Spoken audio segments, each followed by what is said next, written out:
Milk जो है कुटुंबाనికి మేము రుణపడి ఉన్నాం।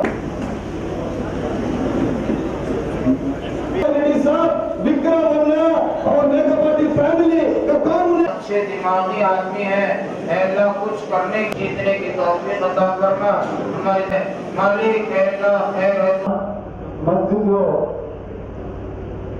ఈద్ టైం కానీ రంజాన్ టైంలో కానీ వచ్చినప్పుడు చాలా మంది మీరు బీహార్ వెస్ట్ బెంగాల్ నుంచి వచ్చిన యువత 15 సంవత్సరాలు 20 సంవత్సరాల నుంచి బీహార్ వెస్ట్ బెంగాల్ నుంచి వచ్చారు।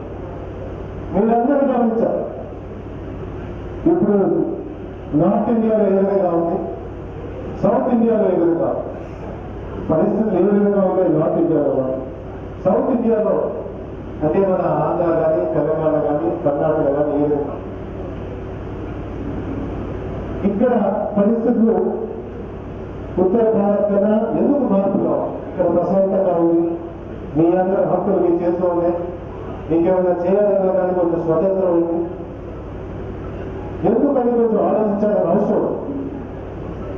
ఈ కనుక్కోండి, ఎందుకంటే నేను ఆ నిమానంతోనే మాట్లాడుతా ఉన్నా. మీ ఊళ్ళో ఏ విధంగా ఉంది పరిస్థితి, ఇక్కడ ఏ విధంగా ఉంది పరిస్థితి. మీ విధంగా మన వైఎస్ఆర్సీపీ కానీ సెక్యులర్ పార్టీలు కానీ ఇక్కడ ఆ పరిస్థితి ఏర్పడ్డారు కాబట్టి మీరందరూ ఈరోజు కొంచెం సంతోషపడదు. కానీ ఇది మానడానికి ఎక్కువ ఏర్పడ్డది. మీరు గమనించుంటారు, ఇప్పుడు వాలంటీర్ వ్యవస్థ కూడా ఒక్క సంతకంలోనే పక్కన పెట్టేశారు. అదేవిధంగా కూడా మిగతా మైనారిటీ కమ్యూనిటీ కాదు, వాళ్ళ భద్రత కూడా ఉండాలంటే ఒక నాయకుడు మీ గురించి ఆలోచించి, మీ పిల్లల గురించి ఆలోచించి, మీ భద్రత గురించి ఆలోచించి, మీ మతం గురించి ఆలోచించి, ఎందుకంటే మన దారి చెప్పేవాళ్ళు వాళ్ళందరినీ కూడా లైన్లో పెట్టి వాళ్ళ భవిష్యత్తు కాదు కదా, మీ అందరి భవిష్యత్తు కాదు, మీ పిల్లల భవిష్యత్తు కాదు, అందరి భవిష్యత్తు ముడిపెడుతుంది. అది ఏ ఒక్క నాయకుడు మీకు ఉంటాడు. మన బీజేపీ వాళ్ళు టీడీపీని స్వాహా చేయడానికి వచ్చారు. వాళ్ళు కూడా ఏంటంటే ఈ ఎలక్షన్ గెలిస్తే టీడీపీని కబ్జా చేసుకొని మొత్తం బీజేపీ ఇక్కడ 40% శాతంతో వచ్చేస్తుందని చెప్పి ఆ ఆలోచనతో వచ్చారు ఈరోజు. అది మీరందరూ గమనించాలి.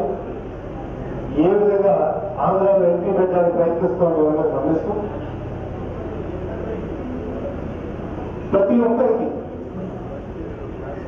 ఒక్కరికి ఈ ఎలక్షన్ ఎంత ముఖ్యమనేది చెప్తూ తప్పకుండా వైఎస్ఆర్సీపీ పార్టీ మీకు ఎంత మంచి కోరుకునే పార్టీని తప్పకుండా గెలిపించి మళ్ళీ మన హక్కులు మన చేతిలో పెట్టాలని చెప్పి అందరినీ కోరుకుంటూ ఇప్పుడు ఉదాహరణకి ఉదయగిరి కానీ ఆత్మకూరు కానీ ముస్లిం సోదరుల యొక్క కుటుంబీకుల పరిస్థితులు చూస్తే అందరూ జరుగుబాటు ముఖ్యం ఉండొచ్చు, కానీ చాలా మంది జరుగుబాటు లేక అవసరపడుతున్నటువంటి పరిస్థితులు ఉన్నాయి.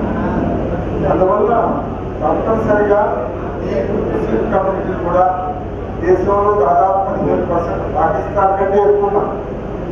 ఇండోనేషియా తర్వాత ప్రపంచంలో ముస్లింలు అధికంగా ఉన్న జనాభా అధికంగా ఉన్న దేశం భారతదేశం. ఇండోనేషియా తర్వాత రెండవగా వాళ్ళకు అనుకూలంగా ఉంటుంది. ఉదాహరణకు హైదరాబాద్ ఓవైసీ ఉన్నట్టుగా. అలాగే ఈయన వాళ్ళని అభిమానించే వాళ్ళు ఎక్కువ మంది ఉంటేనే తెలుస్తుంది లోక్సభ.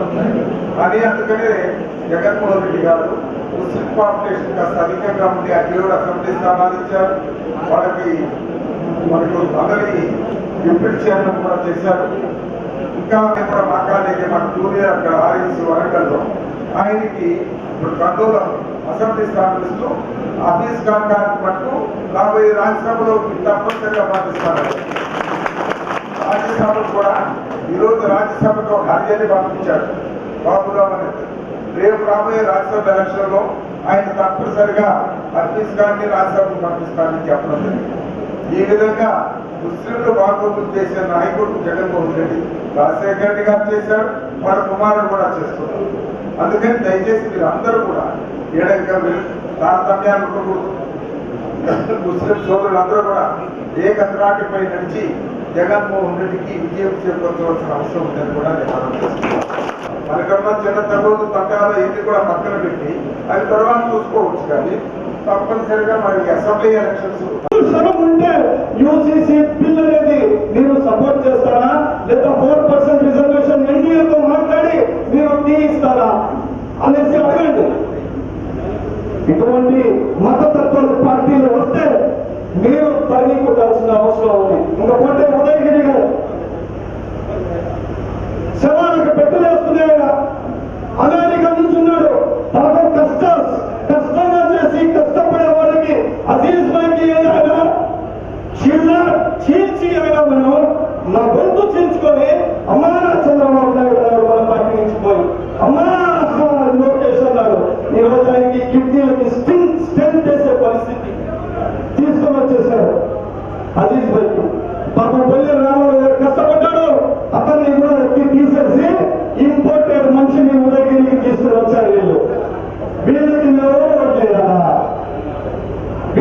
ఓట్లు వేయాలా? ఈరోజు జగనన్న గుర్తు పెట్టుకున్నా ఏదైనా మనం గర్వంగా ఈ భారతదేశంలో తల ఎత్తుకునే విధంగా ఏదైనా పార్టీ ఉందంటే అది వైఎస్ఆర్ కాంగ్రెస్ పార్టీ తప్ప ఏ ఒక్క పార్టీ కాదు. గుర్తుపెట్టుకోండి. ఇంకో మాట మీకు చెప్పదలుచుకుంటున్నా. ఇదే చంద్రబాబు నాయుడు ఒక మంత్రి పదవి కూడా మనకి లేదు. ఇచ్చాడా మంత్రి పదవి? ఎవరికైనా ఇచ్చాడా? గత 5 సంవత్సరాలు చాలా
लोगों से कैसा हमारे जबान में बात करना, मैं तेलुगु में हमारे నేను మేకర్ పార్టీ కుటుంబం గురించి నేను ముఖ్యంగా చెప్పాలంటే గారి కుటుంబానికి మేము రుణపడి ఉన్నాం. నిజంగా చెప్పాలంటే వాళ్ళకి రుణపడి ఉన్నాం. అది ఎందుకంటే ఏ పార్టీ ఉన్నా కానీ మాకు ఏ ఒక్కరు కూడా అవకాశాలు మాకు ఇవ్వలేదు తప్ప. అయితే ఈరోజు మాకు మొత్తం మెగా పార్టీ సార్ కుటుంబానికి రుణపడి ఎందుకున్నామంటే